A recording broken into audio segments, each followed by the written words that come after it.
and TV show recaps. We review and read them too, as long as they're Black, Brian and Lamar hosting the show. Remain unbiased in case you don't know. Now you know. There's nothing but love. It's out to the imagination. If you don't know, now you know. Disclaimer: no matter if we liked your movie, liked your show, or hated the show, or hated your movie, doesn't matter. We respect you, shout outs to you, and we support you. And we try to get everybody else to support you like we support you. Black on Black Prime, we stand on what we say, though. And just like always, if you didn't ask for our opinion, we didn't ask you to listen to it. So, sorry. Click and turn it off.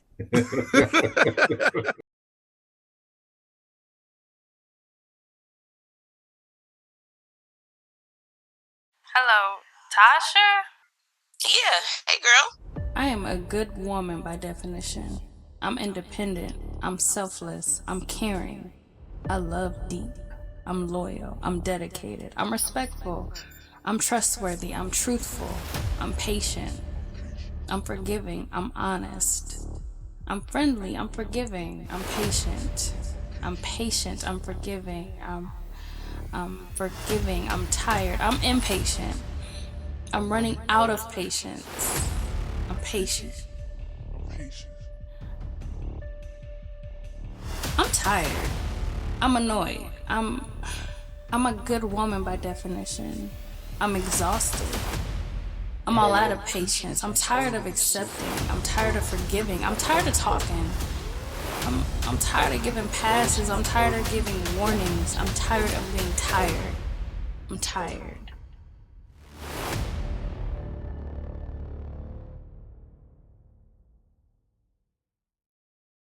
Yeehaw! Howdy, y'all. We're back with another one. Boy, do we have a special treat for you. Oh, on California's #1 country station. Yeah.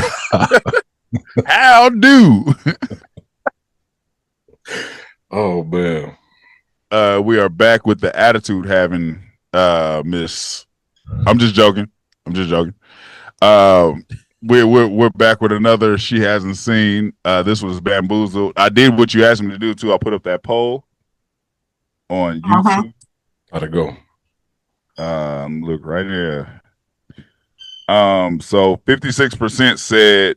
Oh, the question was, I said, our next she hasn't seen movie is Bamboozled. How do you think Miss King will feel about this one? I put like it, meh, and nope, get this out of here. 56% said, get this out of here. Yeah. So they were correct in their assumption. I appreciate that. They know you are. Do we even need to ask that question? Come on now. All right, so well, let me ask you this though.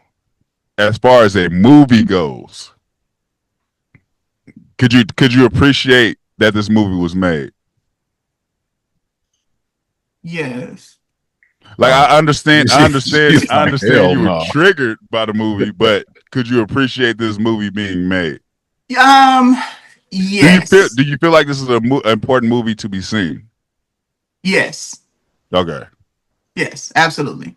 Yeah. I can compartmentalize the emotional rise that I got out of watching this movie. Not even watching the movie, looking at the artwork or whatever that's called, the poster board. That was crazy within itself. So separating, that, yes, I can appreciate the message behind this movie. At least the message that I got from it. So right. I think it was supposed to make you feel that way. For sure. And we have talked before about other Spike Lee movies that either he produced or directed, whatever it was. It is that very in your face. He's going to immerse you in whatever is going on. And it was very much so that from the minute the movie started. Right. So I got a question before we step into the format. Like, why do you feel like he makes any director would make this type of movie for Black people to open their eyes or for white people to open their eyes? I don't know what the white is, That's but why I said. That's why I said white. oh. It sounds less. It sounds less racist. Can't be racist, brother. So. We can't be racist. That's right. That's true too. Don't do that. Don't do that. No, I think it's for both. I think it's for both. Because I think that don't quote me. I don't know who said it, but all skin folk ain't kinfolk. So there's that piece of it. But then also too, I think that there's a lot of, I shouldn't say a lot. There are a group of Black people who subconsciously know kind of some of these messages that are happening in this movie and thrown in our face, and either don't want to admit it or don't have the emotional language to describe what's happening to them when they see that. And so I think that this could be a starting point to have those sorts of discussions, or where it was for that time. Or even for myself, if you're going back and just, kind of watching it for the first time, I think that that could help that jumpstart that discussion. Okay. Right. First thoughts. Like, I mean, I already kind of know, but like, Anger. First, right away. Angry, yes. And that is why I was telling, y'all before you started recording. That's why I have this get up on, because y'all took me for a wild ride with this movie from the very beginning, looking at that blackface poster. And I had to ask, I saw Michael Rappaport's name and some other names that I didn't realize. I didn't know if that was them in the blackface or if it was, you know what I mean? And so that's what my initial anger was. And again, just from the context clues that I have, it's not typically Black actors that you see in blackface. So I'm immediately going to, who are these white people in this blackface? And why is this a movie that Spike Lee chose to make? Like, what is happening right now? So initially my first reaction was anger, but in my world, and a lot of therapists, can agree, anger is the secondary emotion. And so taking a step back, looking at what's underneath the surface of that is the disappointment in the people that are, what is his name? What's Damon Wayans' name in the movie? All right, talking about not Mantan, but some French name. Yeah. Pierre something. I think it was whatever his name is. Something So like that. him, where he's initially his motives might have been You're right. wrong. I'm gonna do this.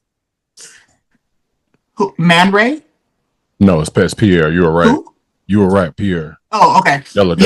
So he initially started out saying that he was going to do this to purposely get fired and to, ignite this anger within the community. So he started out with like ill intentions, but with a good message or good purpose, and then got caught up in it. So I think looking at underneath the surface of that, disappointment in those that kind of fall into that as well. Like, you have a good heart and you want to be for the community and you want to do things that are right and point out those things, and then you get caught up in the fame, you get caught up in the commotion of all the other things. Disappointment also in the Michael Rappaports that feel like you have this Black wife and these biracial children, and you can just throw around nigga just because you grew up with Black people and you feel like you more Black than somebody else. Like, that's disappointing to me.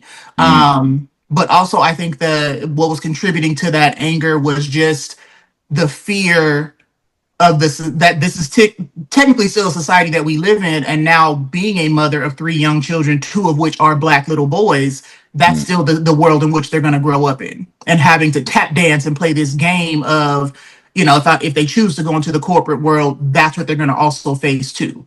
So it was a lot of emotions for me underneath the anger. Once I kind of stepped back and was like, okay, like, you're angry about a movie, like, why? Yeah, I mean, you're supposed to be angry about it.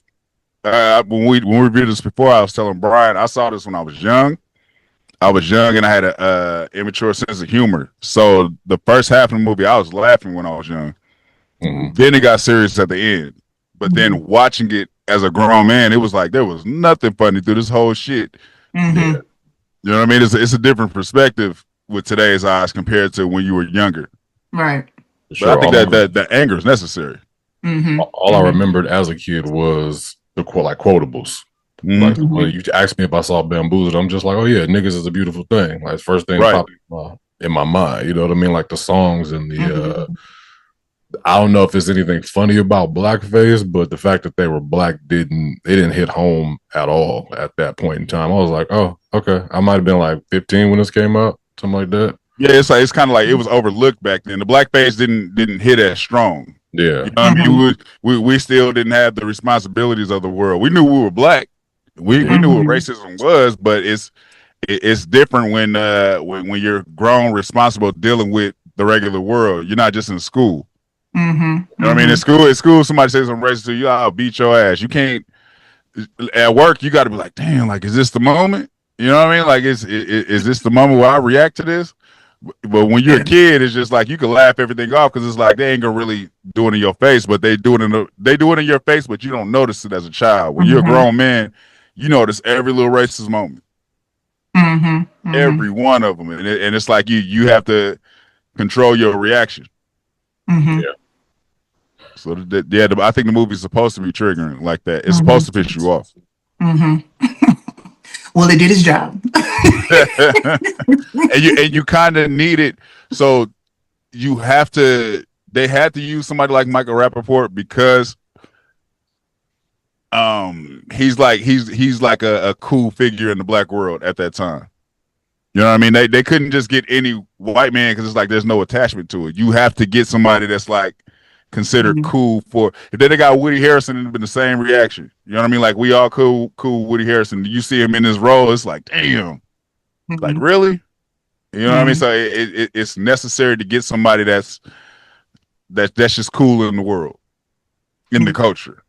I feel like we had this discussion last time we reviewed it, but I want to get your take on it. I think we were talking about like this happening in real life with TV shows and movies, like, you know what I mean, certain writers having to or feeling like they have to make certain shows be a certain way or write shows in a certain way that can make us look like goofy to everyone, or you know what I mean, like different races or shit. Sometimes we look goofy to our own race. But what is your take on like how they? Because at this point, this was before I'm saying this name because we talked about it last time, but I'm not saying that that's what he's doing. So I feel like last time we talked about like Tyler Perry and how like people make fun of the movies or they have problems with the movies that he makes because he feels like he's like kind of making us look a certain way in front of the broad audience or whatever. Like he has his own audience and he knows it, but some people look at that as like this nigga selling out, or you know what I mean? Like, how do you feel about that? I mean, I think that's tying into one of the questions that you kind of hate on here, like the cultural impact. It's still happening today. This was written however long ago. Was this in the 90s? I don't remember when this was. Literally 2000 on the dot. 2000. Okay. So this was 25 years ago now at this point, and it's still happening today, whether it's Tyler Perry or I'm not good with names, but whoever else has written the very intended to be satirical, but it really is stereotypical character of the black thug or the single mama, cheating, conniving preacher. Like it's all kind of the same type of individual that gets written into certain movies. So I think it's still happening today. I think that Tyler Perry, just because he has that very niched down audience, he's the one that kind of gets put not necessarily on a pedestal, but he gets identified the most. Yeah, for sure. Yeah, and I'm not saying that he's doing, because it's like some of this stuff is funny. You know what I mean? I get that he's trying to reach a certain audience, but how people react is just like it's almost like they feel the same way you feel when you watch like Bamboozled. You know what I mean? It's just like you feel kind of angry, just like, why is he making us look like this? Or you know what I mean? Right. Like why does it have to be like this? Or it's like, damn, why every black woman got to be a single mom in this movie? You know what I mean? Shit like that. So, but I think Spike Lee even made a reference to Tyler Perry being like that. And when he first popped off in movies, he compared him to being the blackface type. You know what I mean? Setting us back years. I feel like that's harsh comparing that to what they did in this movie. Comparing what Tyler Perry did and what they did in this movie is harsh. Yeah, like that's it's extreme. it's all the way extreme. It's not the same. But and the reason why I'm saying that is because like what Tyler Perry does, he plays off the black stereotypes or whatever. But then we like shit like Who Made the Potato Salad, which is kind of doing the same thing, but it's not as heavy handed. You know what I mean? But also they don't have the money and the platform to be placed that high because Tyler Perry is a billionaire. You know what I mean? Like, so no, there's no magnifying glass on what the people under him are doing. Right. I think it's because it's under the same person. So like when we see one-offs like Who Made the Potato Salad or this movie, that movie, that's just that person doing that maybe one or two times. Like he has a catalog. I think that's why he gets placed and he's the most successful at this point. So people would like, it's easy to point the finger at somebody that's like the top. He's on the top. So it's just like, yeah, nigga, like you on the spotlight. I don't think it's easy to point the finger at anybody rich that you feel like ain't doing enough for black people. For sure. That's why they'll anything Oprah do, you open your mouth, we're gonna find a reason to drag your ass down. It's like all the top rich black people, that spotlight is so heavy. Anything you do, we feel like is anti. Throw the blackface on them. Yeah. They're against us. They be like, yeah, damn, they did one thing. You know what I mean? God damn. Yeah. It's interesting that you say that it had to be Michael Rappaport, and maybe just because I'm watching it now and I wasn't aware of his closeness to the community. But he annoys me. His style, his way, his mannerisms, like he annoys me to no end. And for some reason, he reminds me of Al Bundy. And I used to watch, was it? Damn, you got Al Bundy out of that? Married with Children? Yeah, like his mannerisms and his what is it called? Sarcasm. Yeah. It just reminds me of like an Al Bundy. So it's interesting that you say like he's he's like the Gary Owen, you know, of the community at that time. So that's interesting to me because he's always annoyed me. It's like what he you just don't like his style, and I get that. No, but back then, because what he had like Zebra Head, he had like a couple black movies. He even had fucking where he played a Supreme Racist in Higher Learning. Yeah. So it's like he's already a familiar face amongst the culture.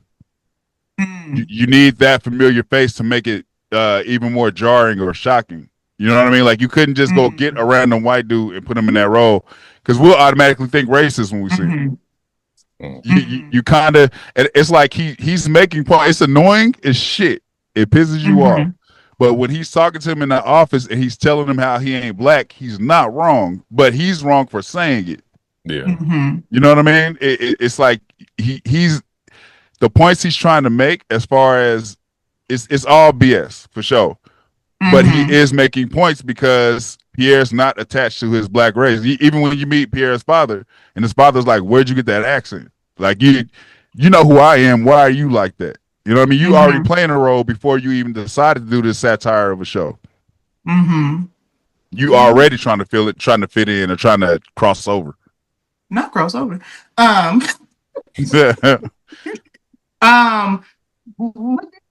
one point, Pierre says in the movie, like, black people are not this monolith and they're not all going to fit into this square peg model that somebody's trying to put them into. We don't all fit into this one box. Absolutely. The same way that I am still very black, catching up on all these black movies. I'm just as black as y'all. And so, granted, I might not have this made up French accent or whatever Pierre had going on, but he is still very black. And I think that that's also what added to my being annoyed with that whole situation, because how dare you try to say that? I mean, like you said, it's all BS anyway with him trying to say like I'm blacker than you, but then to say, try to make that point of his accent or he doesn't, you know, do the same things as everyone else. He doesn't wear the same clothes as everyone else.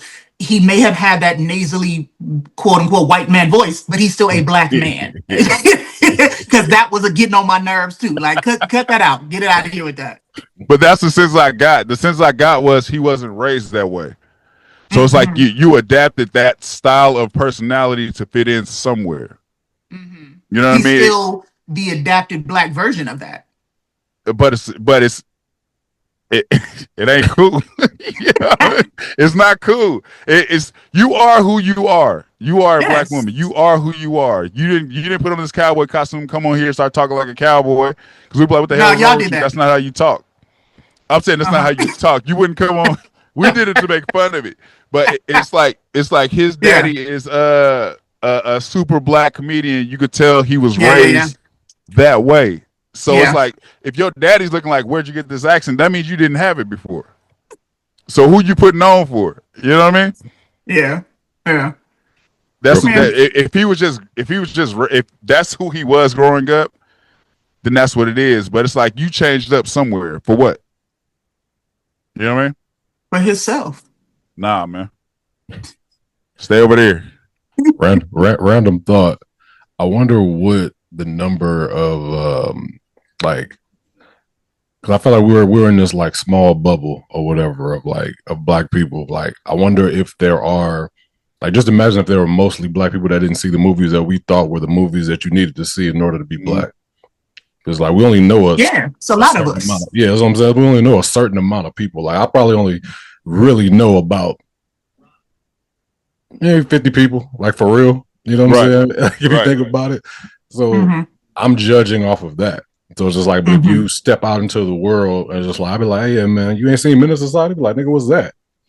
You know what I'm saying? It's just like, I want to know the number of people. Like, is it really a thing? Because at the end of the day, like, being black is more of a like a cultural thing more than it is like, this is my race. Like, I'm African American, I'm black, whatever you want to call it.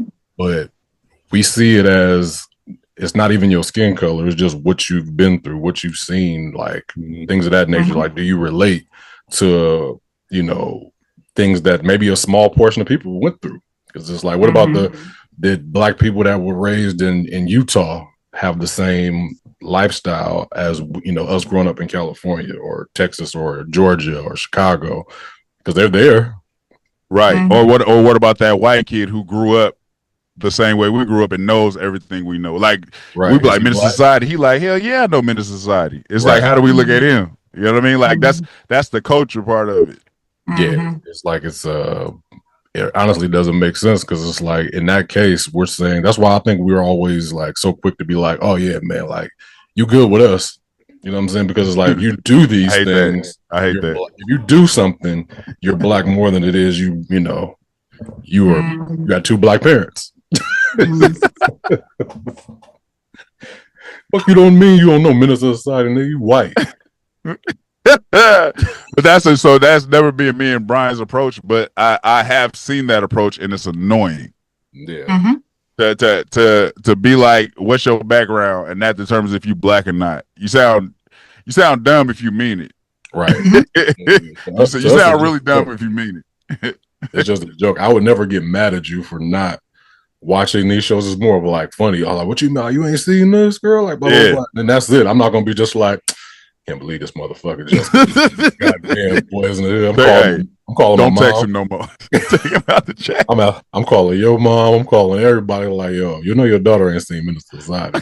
I'm upset with her, and we can't be friends. That's at all. It's over. Yeah. But I feel like we talked about it, but like, I guess cultural impact.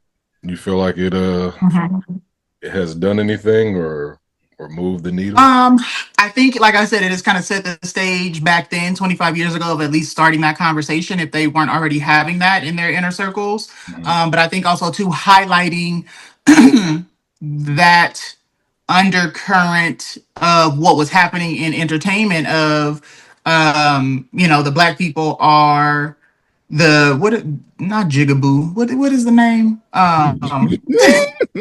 What's the name of the what? He said it in the movie. I don't want to say the clown. What is it? I can't think of the name. What are you talking about? You talking about blackface? She said Jigaboo. What's the name? What's the name of the typical character that does the blackface? I know what she's talking Come on, about. Sleep and Eat? No, it's man. a name for all of it. Yeah. Minstrel. Minstrel show. No. Not Minstrel show. God, what's the name of? There's a name for that type of character. Pickaninny. That's what it is. It is. No, it ain't. It's something else. It ain't Jigaboo. It's not Jigaboo. I done forgot what I was saying now. But just they have to fulfill that entertaining role, and but even taking it off the stage, taking it off the screen, Black people having to do that entertaining role at work, at regular life, right? Not even the concept of code switching, just if you not smiling, there's something wrong with you. If you frown and walking around as a Black man like you angry, like that's you have to have this very jovial, outward persona, and just ability to, what she called him, not welcoming, non-threatening. Like you have to be that, you know what I mean, and play that role and entertain the people. So I think it definitely shed light on that. Again, if you were not already having those types of conversations, it showed that is the undercurrent of this society back then, but also now. Like it's still happening now. And subconsciously, as a grown adult individual, as a Black woman, I still have that concept in my head of keep your eyebrows raised up, because if you don't, you have that resting bitch face and you don't want people to think something's wrong with you. I know that I'm a very pleasant person, regardless of what some people may feel like and say. I know that I'm genuinely pleasant, but I also know that what my face looks like, it can be perceived as a certain way. And so even just now, having, all the knowledge that I have and being as woke as I may claim to be, that still plays in the back of my head. Raise your eyebrows up. Don't be walking around looking mean. It sucks because sometimes that's a defense mechanism, because sometimes you don't want to talk. For sure. Like if it's like if that's not your approach, sometimes from the outside, that's somebody's approach to you. Let me come to you and crack a joke with you. You know what I mean? If you don't laugh, something's wrong with that guy. Yeah. That guy has an attitude. Watch him. Yeah. You know what I mean? Like sometimes I just want to. I'm in line wanting to pay for my groceries. I don't need to hear the joke about outside right now. You know what I mean? Oh, what are we having for dinner? Like, don't leave me alone right now. I just want to pay for this and leave. You know what I mean? Looking in your basket like collard greens. Yeah. I always wanted to know how to make those. I just my mom has a recipe. Like I don't feel like doing that right now. You know what I mean? I just want to pay a self-checkout for a reason. I got to get up out of here. Yeah. It's sometimes it's defense for us, but then me and Brian talked about this before. Walking in the bank, we already feel nervous, and we ain't did nothing. Yeah. I work a job. I haven't worn handcuffs in my life. I don't have no police record, but walking in that bank, you always feel like Liza, you scared to reach in your pocket for something. You keep looking around. Yeah. You got a bank account? Not you got a bank account. You've been playing with your debit card in front of everybody's face so they see you here. You know what I mean? Flicking it back and forth like girls be doing their nails. Yeah, it's a nervousness because of how the world already sees us. Yeah. I never even thought about that. Because I'm not a man, so I get that. Hey, write that down. She gave us a point, Brian. She gave us a point. Anyways. But I think also too, when those who, just talking about like the cultural impact, when those who do play into that, they have to do it at a very self-deprivating, like, it's not just being jovial, like making the jokes at your expense and dumbing yourself down. And I think one of the stereotypical roles is like the fat Black friend. Like you gonna be sick, like you play into that. Like, oh, I'm just here as a supporting, role. I'm not gonna be the main character. Like there are people that still play into that too. And so I think looking at the cultural impact that it's still, we're still seeing those being. No, I'm just laughing because I thought it was something me and Brian talked about before. It's like when you get cast for a role, they put out the casting sheet. Oh, for sure. Like so if it says fat Black ugly friend and you show up, like, hey, And don't get I'm mad when here we for the start making part. jokes. Yeah, you can't be mad at nobody but yourself Yeah. because they got the casting role for the fat black white friend too. Yes, they do. They But do. so it's like that's I kind of I don't want to hear your crying story if you like I have to play a role of a fat black mama maid. Like you went for that role. You know what I mean? It's For sure. For today sure. that's not the only roles available. If you For decided sure. to do that, I don't want to hear about it later on. You took For that sure. money. For sure. For sure. She got paid in snacks. You know what? Okay. It says that on the paper. Really? All right. I'm just saying, as far as roles go, I can't. You can't tell me nothing if you did it. Hey, If they like put your hand on this pot is hot and you grabbed it, that's on you. Yeah. You know what I mean? I don't want to hear it. I wonder how that works though. Like when you're already in a show and you decide just in your life, like, yo, this is not, it's not healthy for me at this point to be this big, and I need to lose weight. But you're in this show. The show is doing well. It's lasting for seasons, and you have to be this fat friend because that's who people have, grown to love.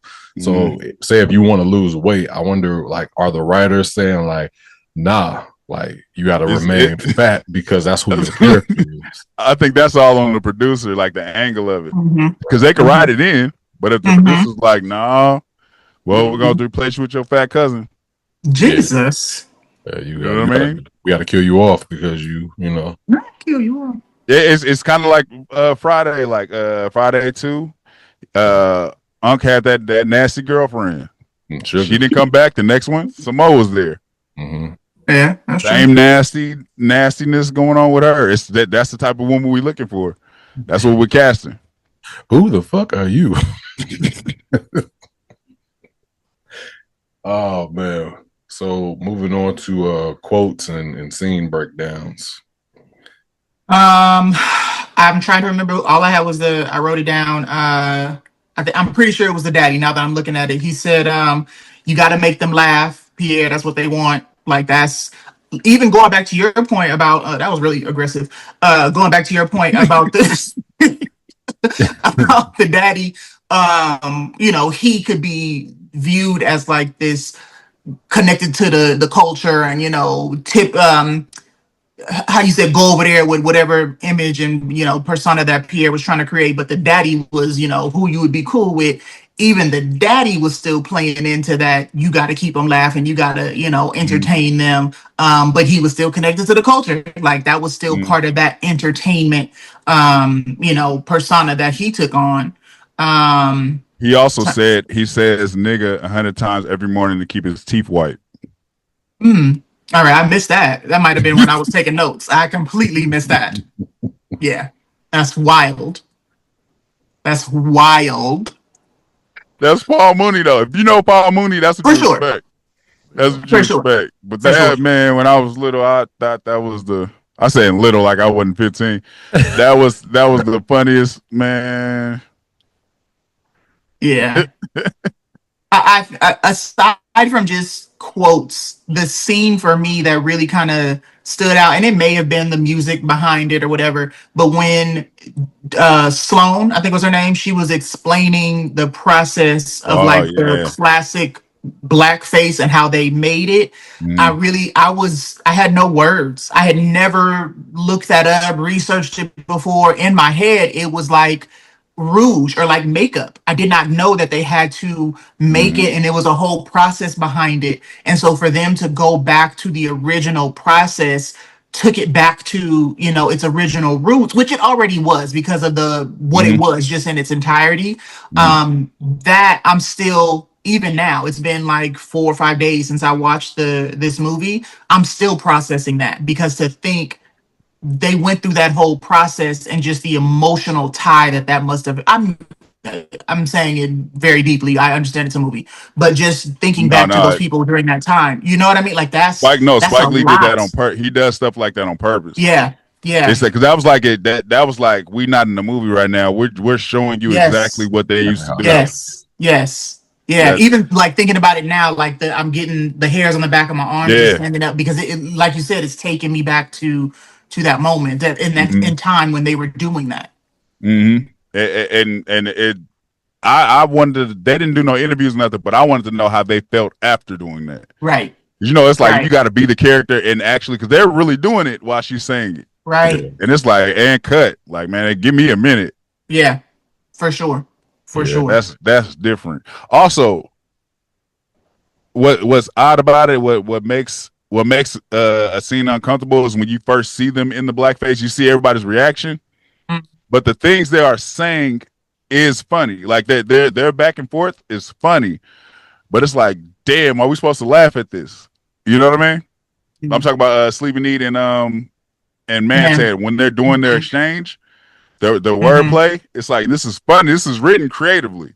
Yeah. But it's like we're still looking at the whole thing like, man, this I don't want to laugh at this. You know what I mean? Like even the audience was like uncomfortable. Like we laugh? We're clapping because it says applause, but it's like, man. Yeah. But I think that just made me think back to something that Michael Rappaport had said earlier in the movie. He was like, black people basically set the tone for everything, for the shows and, Absolutely. kind of whatever. And so thinking back to that scene, the white people were looking around at the black people in the room, waiting for their reaction. And it took me back to, I'm the only little black girl in my 4th grade GATE class, and it's Black History Month. They're all looking around at me. Oh, we talking about we talk about the slave trade. Fast forward to all 4 years of my high school. I'm the only black kid in my AP, classes at Cypress High School, all white high school. They're all turning around looking at me, waiting for my reaction, to see how they're supposed to respond. So again, just very, very skilled at what he does. But that was that moment for me. Yeah, that's like we watched Rosewood in high school. As soon as that light come on, them white kids was looking at us like, yeah. Like that's right. I'm just gonna get my backpack and get out of here. I don't want to ask him any questions. Now, don't grab your backpack. That makes me nervous. Don't do that. Oh man. Spike Lee is a genius at that, setting that uncomfortable. Like you're there. We in the audience watching with everybody else. For sure. It's uncomfortable. For sure. Yeah. What I thought it would be, what it was. The same. I thought it was. I thought it was gonna be something that pissed me off, and it pissed me off. But I mean, on the other side, like I said, once I stepped back, and I'm interested to see what Lamar, you said that when you were watching when you were younger, it was a certain point halfway through to where it stopped being funny, even as a child, even with your juvenile sense of humor. Like 15. At some point halfway through the movie, I also had to step back and say, okay, yes, this is pissing me off. I understand that this is what it's supposed to do, but let me look underneath that. What is this, the message actually intending to deliver to me? So yeah, I thought it was going to piss me off, and it did. But then it also made me reflect back on what the messages actually were. So I was like younger, like I said, my sense of humor was crazy. So I'm laughing at the audition for the songs. You got the dude say, I'll be smacking my hoes. It's like everything is funny to me. And then I'm understanding of Mantan and Tommy Davidson being homeless and being like, nigga, this is how we got to get paid. Like, what? Right. They're telling us they're going to pay us. But when I was younger, where it stopped being funny is when you see Tommy Davidson, because they're going through the putting on the thing again, and Tommy Davidson is doing it like pissed off. Yeah. Mantan is like, this is just a job. Tommy Davidson is like, I can't keep doing this. Then as a kid, I'm like, oh, this shit ain't really funny no more. And then it's like you see, I don't know did you watch Boondocks? I know, Brian, I know you watch Boondocks. Did you watch the Boondocks? Not every episode, but I've seen some episodes, yeah. So the Boondocks, I want to say the first, I don't know how many seasons it was, but it was funny. And then they got to a season where they didn't want to do it no more. But the white people that were over it was like, no, do it again. We need one more season. And that last season was this. To where it's like, now we just saying nigga to say nigga. It's not even funny no more. You just saying nigga. Yeah. You know what I mean? It's that uncomfortableness. That's how I felt halfway through. So I'm laughing like I was with Boondocks all the way, even though they're saying the same thing. But you see at a point where it's switched, where it's like, this is what they think is funny. Right. You know what I mean? They think it's funny to say nigga. Yeah. It's weird. It was very weird, but that's how I felt watching the movie. But then as an adult, I was like, wasn't shit funny about this. Yeah. I can't even recall how I felt as a kid because this was like one of those movies that I watched just because I knew who was in it. It wasn't like I want to see this movie because of what it's about or nothing. Yeah. I was just like Spike Lee movie, Tommy Davidson, Damon Wayans. Like, why not? And I remember I remember never watching it again though. So it was just like maybe I remember maybe seeing like little clips and parts because I thought certain things was funny, but I never liked the movie enough to like, oh man, that's up there. Like, you know, this is in my collection. Like most movies are. Like I always carried a bunch of DVDs, but this wasn't there. So like watching it as an adult, it's like, oh damn, like this is why I wasn't fucking with it. For sure. Yeah, for sure. If it wasn't for the actors, this probably wouldn't even got too far. Mm-hmm. I don't think. I don't think it got too far. Did it gross a lot? I mean, I don't think it gross. Hold on, let me check. I'm just speaking. I don't feel like it was a movie a lot of people were talking about. I don't think so either. But it wasn't just like one of the movies. If you've seen it, you've seen it. Yeah, like people don't talk about this movie. Like it's not like something that's discussed in like people's top fives. Like the budget was 10 million and made 2.5, so it didn't crack shit at all. Yeah, I remember it was definitely saw on probably DVD. I didn't go see this at the movies. I don't even know if it was Stars in Black. Yeah, so it's like one of them things. Like this movie wasn't for teenagers. I don't think at the time. Yeah, I would imagine that the mainstream wouldn't want the world to see a movie like this. The honesty of it, like, you know what I mean? I would assume they would be like, hey, don't push that shit too hard. Yeah. You know what I mean? Yeah. It's interesting what you say though about the point at which Tommy Davidson kind of has the willpower, I guess, to look past this is how we're going to eat, this is how we're going to live, and I'm realizing what I'm actually doing, and he has to stop. It's like at that point, he physically, literally takes off the mask. He cannot put the mask on anymore. Right. And so that's such a pivotal point in some people's lives when you realize that you can no longer get up there and shuck and jive and dance for nobody. Like that's because it's at the expense of yourself. So I think that is a good, at least, you know, point in the movie in which that happens for him. And that's the like awakening period for him. It doesn't happen right away for his friend at that point. Like Savion Glover, he's still kind of going through the motions, and he's even put on more of a mask because now he's being angry with the child and you know kind of acting crazy and acting different. It takes him a little bit longer to come around. But yeah, Tommy Davidson took that mask or couldn't put the mask back on, you know, after that. Right. He woke up early. Savion was like, in his mind, he was like, I'm just doing the job. I'm just getting paid. But it's like you ain't connecting what you're doing for real. So I don't remember if they talked about this in the movie, but who were did they ever show Mantan's parents or talk about Mantan's parents? I don't think so. I don't think so. I don't remember that at all. Oh, okay. 'Cause I was wondering if like he was mixed. Looking at him, I would say, right. I mean, but I don't think they ever talked about it. I was just wondering because like that would maybe they were, you know, it didn't hit home for him like it hit Tommy Davidson because he was not all the way black. Oh, I see what you're saying. Yeah. Since they didn't show it, I don't think that was a message. Another conversation when me and Brian reviewed it, we had, do you feel like Jada Pinkett's character was wrong for not telling him about her relationship with Pierre? No. You said no? No. Women always stick it together. What you need to tell him for? Because he asked. Oh, you mean, I thought you meant like up front. Hey, by the way, like I had. No, he asked her. No. I mean, but she did tell him. No. He said, he asked her flat out, like, did you mess with him before? And she was like, no. Oh, when they was walking down the street. Yeah. Yeah, you're right. So yeah, she was wrong for that. Like you can't go into a situation, and I don't even know if they were pursuing each other at that point, if they was just genuinely friends. But if you know that that's something that you are interested in or potentially may want to happen, you can't go into it, you know, with falsehoods. That's never going to, you know, work.